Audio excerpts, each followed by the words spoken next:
बीते सोमवार यानी 22 दिसंबर को मोहम्मद यूनुस ने अमेरिका से बातचीत की थी।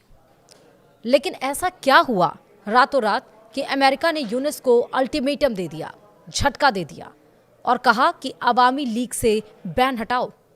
आखिर अब क्या करेंगे यूनुस और क्या बांग्लादेश में शेख हसीना की वापसी का रास्ता बन रहा है? नमस्कार, आप देख रहे हैं न्यूज़ 18 का डिजिटल प्लेटफॉर्म। मैं हूं आपके साथ श्रुति श्रीवास्तव। बांग्लादेश में फरवरी में होने वाले आम चुनाव से पहले शेख हसीना की वापसी का रास्ता बनता दिख रहा है।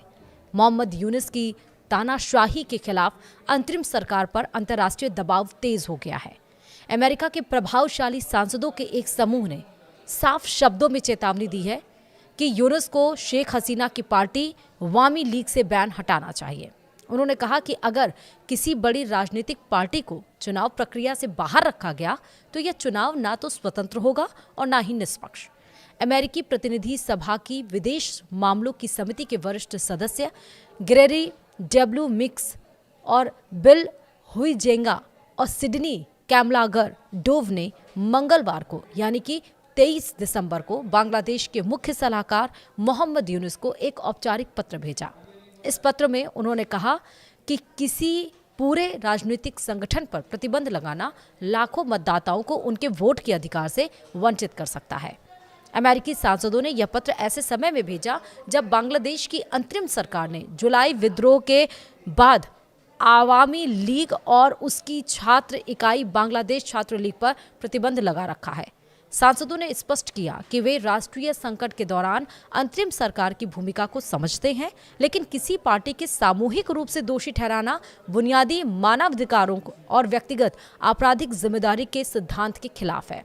पत्र में यह भी चेतावनी दी गई कि राजनीतिक गतिविधियों पर रोक और इंटरनेशनल क्राइम्स ट्रिब्यूनल यानी आईसीटी को दोबारा उसी पुराने स्वरूप में शुरू करना चुनावी प्रक्रिया की विश्वसनीयता को नुकसान पहुंचना हो सकता है।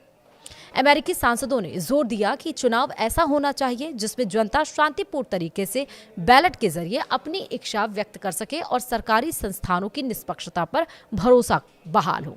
यह पत्र ऐसे समय आया है जब यूनुस ने अमेरिकी विशेष दूत सर्जियो गोर से फोन पर बातचीत की थी और लगभग आधे घंटे ये बातचीत हुई थी और इस बातचीत में व्यापार, टैरिफ, चुनाव, लोकतांत्रिक संक्रमण और छात्र नेता शरीफ उस्मान हादी की हत्या पर चर्चा हुई थी। यूनुस ने कहा कि देश 12 फरवरी को चुनाव के लिए पूरी तरह तैयार है और अंतरिम सरकार स्वतंत्र, निष्पक्ष और शांतिपूर्ण मतदान सुनिश्चित करेगी। हालांकि यूनुस ने यह भी आरोप लगाया कि अपदस्थ शासन के समर्थक करोड़ों डॉलर खर्च कर चुनावी प्रक्रिया को बाधित करने की कोशिश कर रहे हैं और विदेश से हिंसा भड़काई जा रही है। उन्होंने ये भी कहा कि सरकार हर चुनौती से निपटने के लिए तैयार है और इसी बीच पूर्व प्रधानमंत्री शेख हसीना ने 22 दिसंबर को कड़ा बयान देते हुए कहा कि अवामी लीग के बिना चुनाव नहीं बल्कि राज तिलक होगा। उन्होंने चेतावनी दी कि अगर उनकी पार्टी पर प्रतिबंध बरकरार रहा तो लाखों लोग मतदान से दूर रहेंगे और ऐसी सरकार को नैतिक वैधता नहीं मिलेगी। हसीना ने मौजूदा हिंसा, अल्पसंख्यकों पर हमला और उस्मान हादी की हत्या के लिए यूनुस सरकार को जिम्मेदार ठहराया और कहा कि भारत समेत पड़ोसी देश बांग्लादेश की अराजकता को चिंता के साथ देख रहे हैं, क्योंकि इसके साथ साथ रशिया ने भी चेतावनी दी कि उसको स्थिति सामान्य करना चाहिए और हिंदुओं के खिलाफ जिस तरह से हिंसा भड़क रही है वो नहीं होनी चाहिए। और फिर नेपाल के पूर्व प्रधानमंत्री ने भी बांग्लादेश को ये कहा कि अगर माइनॉरिटियों की रक्षा करनी चाहिए और साथ ही साथ न सिर्फ इंटरनेशनल लेवल पर बांग्लादेश की थू-थू हो रही है बल्कि अमेरिका ने भी झटका दिया है। और इसके साथ ही हमने जैसा आपको बताया कि वीडियो में कि सोमवार को मोहम्मद यूनुस ने भारत में अमेरिकी राजदूत सर्जियो गोर से फ़ोन पर बातचीत कही थी और कहा था कि बांग्लादेश में समय चुनाव पर ही होंगे या ना 12 फरवरी को ही होंगे। और इसके साथ साथ ये भी है कि एक तरफ यूनुस सरकार को अल्टीमेटम भी दिया गया है इंकलाब मंच से कि अगर हादी के दोषियों को, आरोपियों को पकड़ा नहीं गया, सजा नहीं दी जाएगी तो उनको भी सत्ता पे जिस तरह से बैठाया गया था उसी तरह हिंसात्मक विरोध सड़कों पर देखने को मिलेगा और यूनुस को सत्ता से बेदखल किया जाएगा।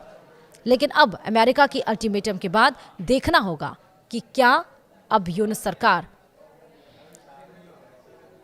शेख हसीना की पार्टी से बैन हटाती है या नहीं। वीडियो में इतना ही। नमस्कार।